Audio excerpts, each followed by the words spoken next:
우리 함께 예배하게 된 식구들 같이 인사드리겠습니다. 앞에 옆에 뒤에 있는 식구들 같이 인사드리겠습니다. 아유, 얼굴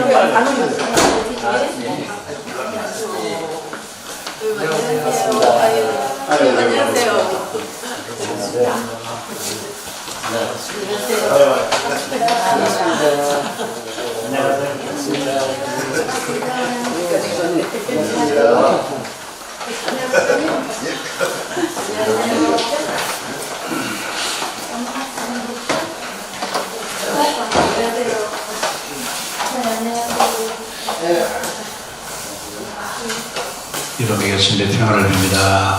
감사합니다. 목사님께로 감사합니다. 제가 오늘 저녁부터 사도신경을 강의한다고 그랬습니다. 사도신경이 성경에 있죠? 사도신경이요? 예. 사도행전이 아니에요? 주기도문 마태복음 6장에 나와 있는데 사도신경 성경에 없어요. 성경에 없는 사도신경을 우리는 해야 되나요? 하지 않아야 되나요? 성경에 없으니까요. 어떤 경우에는 사도신경이 뭐 이렇게 중요하냐? 사도신경은 뭐 예배 때마다 우리가 여러분 예배 때마다 신앙 고백 해요 안 해요? 주일 낮에 특히 예배 순서에 사도신경이 있어요 없어요? 있어요? 있어요? 없어요? 하도 여러분 우리가 자주 하는 것이기 때문에 매 예배 때마다 사도신경 받은 적이 없어요. 그런데 성경에는 없어요. 근데 성경에 없는 사도신경에 우리가 지금 신앙생활 하는데 무슨 도움을 줄 수 있겠느냐, 그리고 왜 사도신경을 우리가 고백을 해야 되느냐, 이 이야기는 여러분들이 강의를 들어보시면 알 겁니다. 사도신경이 왜 중요하냐? 한마디로 얘기하면 기독교가 헬라 문화와 유대교 문화에 혼합되어져서 기독교라고 하는 이 기독교가 없어질 수밖에 없는 상황이 왔을 때 사도신경을 고백함으로 인해서 기독교의 정체성을 갖게 됐습니다. 그러니까 기독교가 오늘까지 존재할 수 있었던 것은 무엇 때문에 그래요? 사도신경 때문에 오늘까지 기독교가 존재할 수 있었어요. 그러면 사도신경이 여러분 중요해요? 중요하지 않아요? 중요해요? 얼마나 중요해요? 예? 제가 이 사도신경을 우리 교회 시작하면서 그때 한번 3년 동안인가 했어요. 사도신경을. 그리고 났으니까 지금 한 16, 17년 됐겠죠. 그리고 다시 하는 거예요. 그러니까 벌써 15년 전에 했던 얘기를 기억하실 리도 없겠지만 다 잊어버리셨어요. 자, 사도신경이 왜 중요하냐? 사도신경이 중요하기 때문에 우리 예배 시간에 고백해야 안 해요. 우리 예배 시간에 고백을 하는데 우리 신앙의 전체 내용이 어디에 다 들어있어요? 사도신경 안에 우리가 신앙생활하는 신앙의 전체 내용이 다 어디에 들어있어요? 여기에 다 들어있어요. 근데 사도신경은 여러분 글자로, 우리나라 글자로 하면 몇 자나 될 것 같아요? 맨날 외우시면서 그것도 안 세시나 봐? 외우셔요? 읽으셔요? 배웠어요? 그것 정도 외우지. 그럼 사도신경 못 외우시는 분이 어디 있어요? 그 얘기하니까 제가 세례 받을 때 얘기 생각하네. 제가 세례 문답을 하러 갔는데 목사님이 그래요. 주기도문 외울 줄 알아? 실제는 주기도문을 못 외웠거든요. 못 외운다고 해요. 외운다고 해야 돼요. 외운다고 외우라고. 근데 그 목사님 좀 돌아가셔서 안 계신데. 못 외우는 걸 외우는데, 만약에 거기서 외워보라고 했더라면 아주 큰 낭패를 그랬는데. 자, 사도신경 여러분 전부 다 몇 자냐면, 오늘 집에 가서 세봐요. 207자예요. 207자 안에 우리의 신앙 전체가 다 들어있다 그 말이에요. 그러니까 사도신경은 결국은 우리의 정체성에 대한 이야기고, 우리 신앙의 전체가 다 어디에 들어있냐면 사도신경 안에 다 들어있어요. 그래서 이 사도신경을 우리는 이렇게 이야기하지만 라틴어로는 크레도스 이렇게 얘기해요. 크레도스 어서 많이 들었지 않아요? 전에 그 기아자동차에 크레도스라고 하는 차 있었어요? 없었어요? 있었어요. 김차장 지금도 그 차 있어요? 있어요? 크레도스라고 하는 말인데, 크레 플러스 도스라고 하는 말이에요. 크레라고 하는 말은 심장이라는 뜻이고, 도스라고 하는 말은 심었다 그 얘기예요. 심장에다가 뭘 심었어요? 이렇게 얘기하면 또 해석이 잘 안 되죠. 내 심장과 하나님의 심장을 바꿨다. 이것을 크레도스 그럽니다. 그러니까 신앙 고백한다고 하는 얘기는 뭘 바꾸는 거예요? 사도신경 할 때마다 이제 기억하십시오. 사도신경 할 때마다 내 심장과 하나님 심장을 바꾸기를 원합니다. 그러면 예배 한 번 드렸으면 누구 심장으로 바뀌었어요? 그러면 누구 심장으로 살아야 돼요? 진짜요? 하나님의 심장으로 살아야 안 살아요? 아니 심장을 바꿨으니까 누구 심장이어야 돼요? 내 심장이에요. 하나님 심장이어야 돼요. 하나님 심장이 신앙생활이 뭐냐 그 얘기예요. 신앙생활은 내 마음에 있는 모든 것들은 다 누구에게 드리고 하나님께 드리고 하나님의 것으로 사는 것이 신앙생활이다. 이게 크레도스예요. 그러니까 우리는 신앙 고백할 때마다 뭐라고 그래야 돼요? 하나님, 나는 없고 주님만 계십니다. 하나님, 내 것으로 사는 것이 아니라 하나님의 것으로 삽니다. 하나님, 나의 모든 것은 다 하나님, 당신은 나의 모든 것 됐습니다. 이렇게 고백을 하는 시간이 무슨 시간이라고요? 신앙 고백하는 시간이. 우리 여러분 예배 시간에 신앙 고백 시작하자마자 해요, 안 해요? 신앙 고백을 한다는 얘기는 무슨 얘기예요? 하나님, 이 시간부터는 내 마음으로 내 심정으로 사는 것이 아니라 하나님 심정으로 살기를 원합니다. 이 교환하는 역사가 예배를 통해서 이루어지는 거예요. 이 예배가 왜 중요하냐? 예배가 중요한 것은 우리는 되게 뭐라고 해요? 예배를 통해서 은혜 받기를 원합니다. 그런데 아닙니다. 예배를 통해서 은혜 받는 게 아니라 하나님, 예배를 통해서 내가 주님의 심정으로 주님의 길을 갈 수 있는 자 되기를 원합니다. 이것을 결단하는 시간이 무슨 시간이? 예배 시간이에요. 그러니까 예배를 드린다는 얘기는 결단을 한다는 얘기예요. 여러분, 특히 초대교회는 박해가 심했어요, 안 심했어요? 자, 우리 요한계시록 얘기하면서 박해가 약 200 몇 년이요? 250년 동안 기독교가 처음부터 시작되어지면서 약 250년 동안 박해를 받았는데, 이 박해에서 살아남을 수 있었던 것은, 즉 박해에서 신앙을 지킬 수 있었던 것은 사도신경이에요. 사도신경을 고백하는 것은 곧 사는 길이에요, 죽는 길이에요? 그때 사는 길이에요, 죽는 길입니다. 그러니까 사도신경을 고백한다는 얘기는 무슨 얘기예요? 주님, 나는 누구를 위해서 죽을 각오가 되어 있습니다. 주님을 위해서 죽을 각오가 되어 있습니다. 어떤 박해와 어떤 역경이 내게 온다 할지라도 나는 주를 위해서 살겠다고요, 죽겠다고요. 이게 여러분 사도신경이에요. 이것이 예배입니다. 그러니까 오늘날 우리는 지금 우리 교회가 지금 위기라고 해요, 기회라고 해요.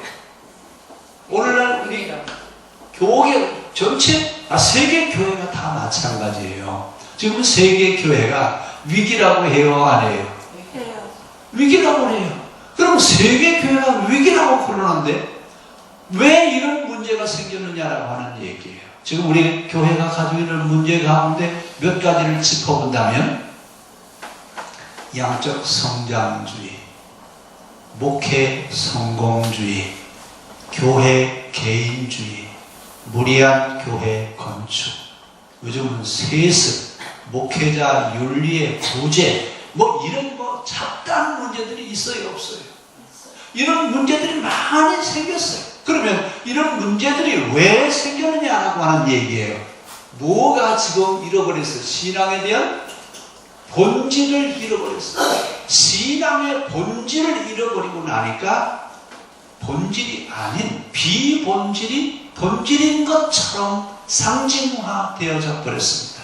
이러다 보니까 썩어야 안 썩어요. 진리가 아니기 때문에 썩을 수밖에 없어요. 이래서 저 오늘날 이런 문제가 양상이 되는데, 자, 이렇게 지금 썩어간다고 하는 이야기는 진리가 아니에요. 진리면 변해, 안 변해? 진리는 변하지 않는 것이 진리입니다. 그러면 이렇게 썩어간다는 얘기는 진리 안에 있지 않다 그 말이에요.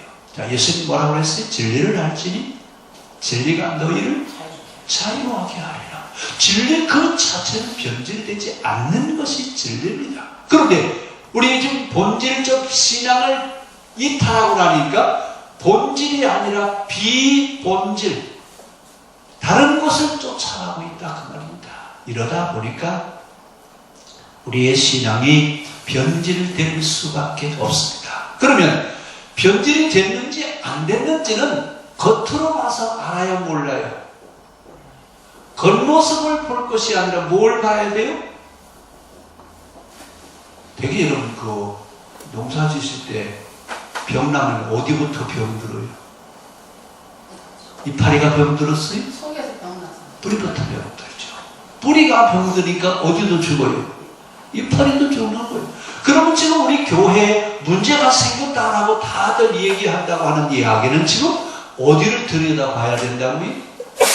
교회 겉을 들여다봐야 될 것이 아니라 교회 속을 들여다봐야 된다 그 말입니다.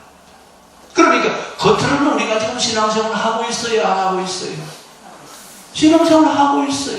그런데 신앙생활을 하고 있는데 왜 그래요? 속을 들여다보면 신앙의 본질에서 벗어났다 그 말입니다. 그럼 이제 우리 신앙의 뿌리를 봐야 되는데 그 신앙의 뿌리를 본다라고 하는 이야기는 굉장히 많은 시간이 필요합니다. 왜 필요하냐? 기독교 역사가 4000년인데 그 4000년을 다 훑어봐야 된다 그 말입니다. 그런데 실제 우리가 기독교 역사를 되돌아보면서 우리가 지금 무엇을 얘기해야 되느냐 하면 오늘날 교회가 겉모습으로는 신앙생활을 잘하고 있는데 속모습 본질에서 문제가 생겼다. 뭐가 문제가 생겼냐 하면 두 가지입니다.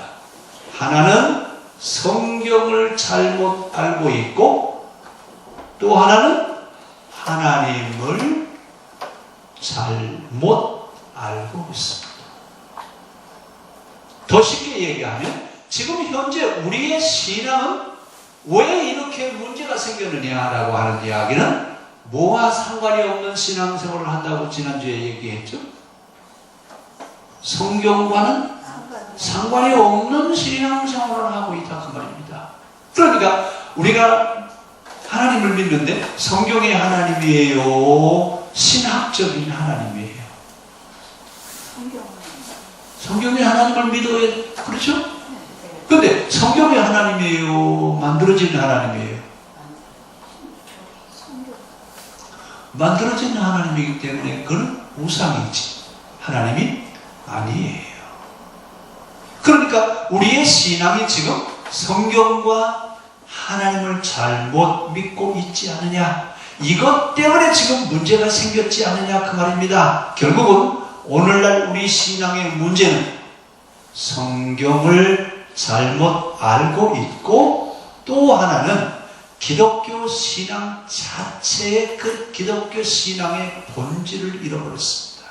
그래서 우리가 어떻게 하면 신앙을 바로 세워갈 것인가 라고 하는 얘기는 사도신경을 비춰보면 우리의 신앙이 어디에서 빗나갔고 어떻게 잘못되어졌느냐라고 하는 것을 비춰볼 수 있는, 대비할 수 있는 것과 됩니다. 그래서 사도신경을 선택한 이유가 어디냐? 우리의 신앙을 한번 다시 되돌아보자 그 말입니다. 우리의 신앙이 지금 기독교 신앙의 본질과 얼마나 멀리 떨어져 있는지, 아니면 기독교 신앙의 본질에 입각한 신앙생활을 하고 있는지 한번 보자 그 말입니다. 오늘 뚜껑을 한번 열어가면서 과연 우리가 성경적인 신앙생활을 하고 있는지 한번 보자 그 말입니다. 자, 그럼 이제 사도신경이 왜 중요하냐? 사도신경은 207자로 되어 있다고 했어요. 207자로 되어 있는데 우리 신앙의 전체 내용을 함축해서 전체 신앙 내용을 요약해 놓은 것이 뭐라고요? 사도신경이라고요. 그러니까 무슨 신앙생활을 어떻게 하는 것이냐라고 물으면 사도신경을 얘기하면 돼요. 그래서 옛날에는 세례를 받을 때 사도신경 가지고 공부를 했어요. 그러니까 세례 교육을 받을 때는 뭘 가지고 교육을 한다고요? 사도신경을 가지고 세례 교육을 합니다. 근데 옛날에 세례를 받는다는 말은 무슨 뜻이에요? 지금이니까 여러분 이렇게 신앙생활하기 좋으니까 세례 받는다 그러면 물 머리에 얹고 그거 하는 거 이렇게 생각하지만 초대교회에 세례를 받는다라고 하는 얘기는요, 뭐하러 가는 거예요? 죽으러 가는 거예요. 근데 세례를 받는 사람들이 줄어들었어요. 그렇죠? 아니, 갈수록 늘어났어요. 그럼 어떻게 세례를 받는다라고 하는 이야기는 목숨을 내어놓고 간다는 이야기인데 어떻게 그 사람들은 죽을 수 있었느냐라고 하는 얘기예요. 자, 그 뒤에 가서 이제 그런 얘기를 좀 할 겁니다. 자, 그러면 오늘 우리가 교회에 위기가 찾아오는 것은 어디에, 무엇 때문에 그러냐? 우리가 사도신경의 내용을 너무나 모르고 있다 그 얘기입니다. 사도신경이 뭘 우리가 말하고 있는지에 대한 올바른 이해가 없어요. 그래서 우리의 신앙을 다시 회복하고 우리의 신앙을 다시 점검할 수 있는 대안이 바로 뭐냐 하면 사도신경입니다. 그러니까 사도신경을 바로 알면 잘못된 신앙과 바로 되어 있는 신앙이 어떤 것이냐라고 하는 것을 대비할 수 있다 그 말입니다. 자, 그래서 오늘 207자로 되어져 있는 사도신경에 대한 문제를 이제 오늘부터 얘기를 하겠습니다. 자, 그럼 이제 사도신경 우리 예배 때마다 고백해야 해요. 예배 때마다 사도신경을 고백해요. 왜 사도신경을 예배 때마다 고백을 하느냐? 뭐가 그렇게 중요하기 때문에 예배 시작할 때마다 사도신경을 고백을 하느냐? 사도신경의 내용은 무슨 뜻이냐라고 하는 얘기입니다. 그리고 예배 시간에 반드시 성경에도 없는 사도신경을 고백을 해야 되느냐? 그렇죠? 아니, 없는, 어떤 교회는 심지어 그래요. 그래가지고, 성경에 없는 사도신경을 뭘 고백을 하는, 성경에는 주기도문이나 하고, 사도신경은 하지 말자. 뭐, 이런 교회도 있대요. 근데 여러분, 알아서 그러는 거예요? 몰라서 그러는 거예요? 알아서 그러는 거예요? 몰라서 그러는 거예요. 사도신경이 얼마나 중요한지, 그 중요성을 모르기 때문에 예배 시간에 고백해야 되느냐, 안 해야 되느냐, 이런 것 때문에 우리가 얘기를 하는데 그렇지 않습니다. 그러면 사도신경이 얼마나 중요하냐, 어떻게 만들어졌느냐라고 하는 그 배경을 한번 보겠습니다. 사도신경을 왜 고백했냐? 여러분, 이건 필요했기 때문에 그렇습니다. 교회 현장에서 필요하기 때문에 예배 때마다 고백을 했습니다. 그러면 예배 때마다 사도신경을 고백할 수밖에 없었던 것은 초대교회의 교회 배경과 관계가 있습니다. 그러면 처음에 기독교가 시작되어졌을 때 처음에 기독교는 어디서 나왔다고 그랬죠? 유대교에서 나왔습니다. 그런데 처음 기독교가 시작할 때 유대교와 기독교는 차이가 있어요, 없어요? 처음에 기독교가 시작되어졌을 때 유대교와 기독교는 차이가 없어요. 그런데 나중에 이제 기독교가 유대교인들이 볼 때 기독교를 어떻게 봤느냐면 예수님을 그리스도라고 하는 해당의 하나의 부분이라고 이렇게 여겼습니다. 그러니까 유대인들이 바라볼 때 저 예수 그리스도를 메시아라고 하는 사람들이 모이는 해당, 여기가 어디예요? 나가의 다락방. 나가의 다락방을 유대인들이 바라볼 때는 예수님을 그리스도라고 고백하는 사람들이 모이는 해당에 불과했다 그 말입니다. 자, 이렇게 지금 유대교 안에 있는 기독교, 그러니까 유대인들의 신앙은 가장 중요한 게 이런 뭐죠? 메시아 사상이잖아요. 그 메시아를 이 사람들은 몇 년을 기다리고 있어요? 500년을 지금 기다리고 있잖아요. 그 바벨론 포로 이후에 신구약 중간기 500년 동안 그들은 누구를 기다려요? 메시아를 기다리고 있어요. 메시아 그분이 오시면 로마 제국을 능가하게 하는 초능력을 가지고 이제 이 식민지 지배에서 벗어나서 세계를 지배하게 할 것이다 라고 그들이 그렇게 생각하고 있었어요. 그래서 누구를 기다리고 있었다고요? 메시아를 기다리고 있었습니다. 그런데 교회가 점점 유대인들보다 누가 더 많아져요? 기독교인이 많아져요. 많아지면서 누가 메시아예요? 예수님이 메시아예요. 근데 예수님을 실제 십자가에 못 박아 죽은 사람들이 누구예요? 유대인들이거든요. 아니 근데 유대인들은 예수님을 십자가에 못 박아 죽였는데 기독교인들은 예수님이 누구라고 불러요? 메시아예요. 말이 돼요, 안 돼요? 그러니까 예수님이 메시아가 되면 유대인들은 뭐한 사람들이에요? 메시아를 십자가에 못 박아 죽인 사람들이에요. 그러면 하나님의 뜻에 순종한 사람들이죠? 이걸 유대교 신앙으로 비춰볼 때는 말할 수 없는 오류를 범한 사람들이 누구예요? 유대교인들이에요. 자, 이러면서 유대교가 기독교를 박해하기 시작합니다. 이 처음 박해는 유대인들로부터의 박해였습니다. 그런데 이 박해가 처음에는 유대인들로부터의 박해였는데 점점 가면서 유대교에서 어디로 로마 제국으로 기독교가 박해를 받기 시작합니다. 이 박해를 받는다고 하는 이야기는 기독교를 어떻게 하자는 얘기예요? 예? 살려두자는 얘기? 없애버리자는 얘기. 교회를 없애버리자는 얘기. 그러니까 교회를 없애버리기 위해서 박해가 시작되어졌는데 교회는 없어져야 돼요? 역사돼야 돼요? 이게 사도신경이에요. 그러니까 없어질 수밖에 없는 위기예요. 유대교로부터 로마 제국으로부터 박해를 받아서 교회가 없어질 수밖에 없을 때 교회의 정체성을 심어주는 겁니다. 그래서 이 박해를 이겨내게 했던 가장 큰 힘은 어디에 있었느냐? 사도신경에 있습니다. 이 사도신경을 고백을 하면서 250년 로마 제국의 그 박해를 이겨냈어요? 안 이겨냈어요? 이겨냈어요. 그리고 밀라노 칙령을 통해서 기독교가 로마 제국의 국교가 될 때까지 승리의 길을 걸어갈 수 있게 해줬던 것이 바로 뭐라고요? 사도신경.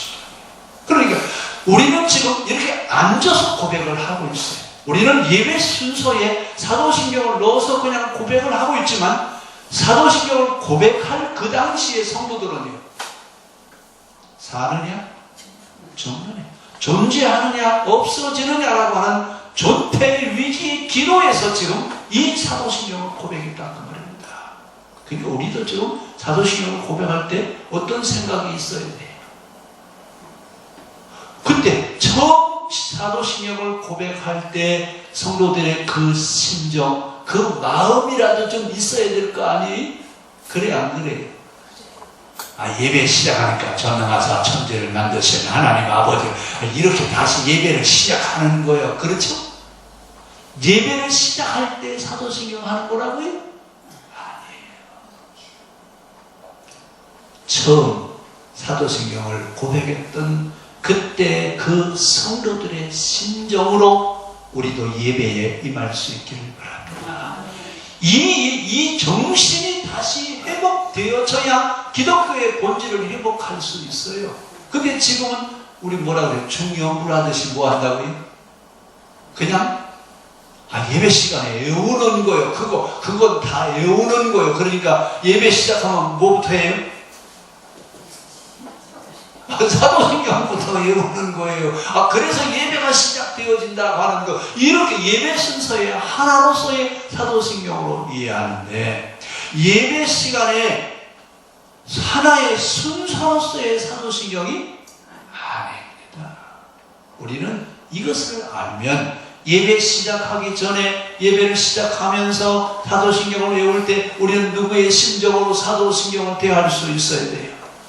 처음 사도신경을 고백했던 그때 그 성도들처럼 교회가 없어지느냐, 존폐 위기에 있는, 박해를 받아서 없어지느냐라고 하는 그런 존폐 위기에 처해 있을 때 살아남기 위한 몸부림입니다. 이것이 사도신경이에요. 그러니까 여러분, 얼마나 기가 막힌 신앙이 그들에게 들어있어요. 얼마나 절박한 심정이 그들에게 들어있느냐 그 말입니다. 그래서 이때 사도신경을 고백한다라고 하는 얘기는 자기의 생명과 재산과 욕심과 죄의 유혹을 완전히 포기한다는 고백이 여기서 이 속에 들어있어요. 그러니까 사도신경을 고백하는 사람들은 발각되면 어떻게 돼요? 죽는 거예요. 그러니까 우선 먼저 뭐부터 내놔야 돼요? 자기 사도신경을 고백을 하려면 뭐부터 내놔야 돼요? 목숨부터 내놔야 돼요. 지금 여러분 예배 시간에 사도신경 고백한다고 여러분 목을 치는 사람이 있어요? 이러니까 사도신경을 하는 그 의미가 있어요, 없어요?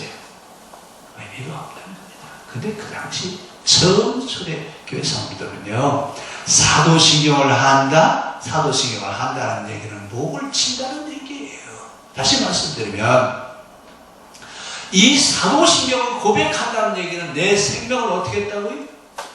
내어놓았다는 말입니다. 기독교 신앙을 갖는다라고 하는 얘기는 무슨 얘기예요? 목숨을 내어놓는다 그 얘기입니다. 우리 하나님께로 가는 길 첫 번째만 한번 해보세요. 시작. 죽음으로써 살게 되고. 어떻게? 죽음으로써. 우리는 어쩌려고 믿는데요? 우리는 살려고 믿는데 성경은 뭐라고 한다고요? 죽음으로써 살게 되고. 사도신경을 고백한다고 하는 이야기는 자기 목숨을 어떻게 했다고? 내어놓았다 그 말입니다. 이렇게 고백되어진 것이 사도신경이에요. 지금 우리는 너무나 편하고 믿기 좋은 세대에 살고 있으니까, 신앙에 박해가 없으니까 사도신경이 뭔지도 모르고 그냥 예배 시간이면 교회에 오니까 고백하라고 하더라. 그래서 우리는 고백하고 있지만, 이 사도신경을 처음 고백하는 우리 믿음의 선배는 목숨을 내어놓고 고백을 했습니다. 결국 우리가 신앙 고백을 한다는 얘기는 무슨 얘기예요? 이제 누구를 위해서 죽을 각오가 되어 있다? 이제 나는 주를 위해서 죽을 준비가 되어 있습니다. 나는 이제 주를 위해서 죽을 각오가 되어 있습니다. 이 이야기예요. 그럼 실제 우리는 사도신경을 하면서 주님 이제 내가 주를 위해서 죽을 준비가 되어 있습니다 라고 하는 그런 마음으로 신앙 고백하고 있죠. 그렇습니까? 아니면 어떤 마음으로 우리 사도신경 고백하십니까? 이제 다음 주일부터 사도신경 고백할 때 어떤 마음으로 하자고요? 목숨 내놓고 이제 내가 주의 길을 가기를 원합니다. 이런 결단하는 마음으로 사도신경을 해야 돼요. 그러니까 저는 이 사도신경을 할 때 좀 천천히 했으면 좋겠어요. 왜? 한 대목 한 대목 마음을 실어서 고백을 해야 되는데 너무나 빨리 하니까 저 숨차서 어떤 때는 못 따라가겠어요. 우리 장님들 사도신경 좀 천천히 좀 해주세요. 네? 주일날 이번 주일날 지장로님인데 천천히 하세요. 천천히 정말 신앙을 고백하는 내 신앙을 고백하면서 내가 하나님 앞에 지금 어떤 신앙으로 살고 있는지에 대한 것을 고백하는 그런 시간으로 했으면 좋겠습니다. 그래서 사도신경을 고백한다는 얘기는 하나님 순수한 신앙을 지키기 위해서 목숨을 걸 수 있게 해주십시오. 순수한 신앙을 지켜가기 위해서 내 목숨을 걸 수 있는 자 되기를 원합니다. 여러분, 이런 고백이 신앙 고백이 돼요. 그럼 이렇게 신앙 고백을 한 사람이 드리는 예배는 어떤 예배냐? 예배를 드리는 자는 주여 이제 내가 목숨을 내놓고 신앙 고백을 했으니 이제는 십자가를 지고 예수를 따르는 자 되게 하여 주십시오. 이게 뭐가 돼야 돼요? 예배가 돼야 돼요. 그러니까 우리가 드리는 예배는 신앙 고백을 했기 때문에 이제는 그 뒤부터는 십자가를 지고 예수를 따라갈 수 있는 결단과 고백이 이루어지게 하는 것이 우리의 예배가 되어야 돼요. 그럼 우리는 예배를 통해서 은혜를 받아야 돼요. 우리의 삶 전체를 헌신하고 돌아가야 돼요. 은혜 받아야 되죠? No. 예배를 통해서 은혜를 받는 것이 아니라 주님 이제 십자가를 지고 주님의 길을 가기를 원합니다. 이제 십자가를 지고 주님을 따를 수 있는 믿음의 사람 되기를 원합니다. 이것을 결단하고 돌아가게 하는 것이 뭐가 돼야 돼요? 예배해야 돼요. 그런데 우리의 예배는 그렇습니까? 은혜 받고 가야죠. 오늘도 하나님 내게 말씀 주시고 은혜 받을 수 있기를 원합니다. 여러분 그러는데 이런 사도신경을 정말 우리가 사도신경을 고백했다면 이제 그 말 그만하셔야 돼요. 어떻게 해야 돼요? 주님 이제부터 내가 십자가를 지고 주를 따라가기를 원합니다. 이제부터 신앙 고백했으니 십자가 지고 주를 따르는 자 되기를 원합니다. 이게 돼야 진짜 그날 예배를 드리고 돌아가는 겁니다. 오늘 그런 예배가 우리에게 다시 회복되어질 수 있기를 바랍니다. 기도하겠습니다.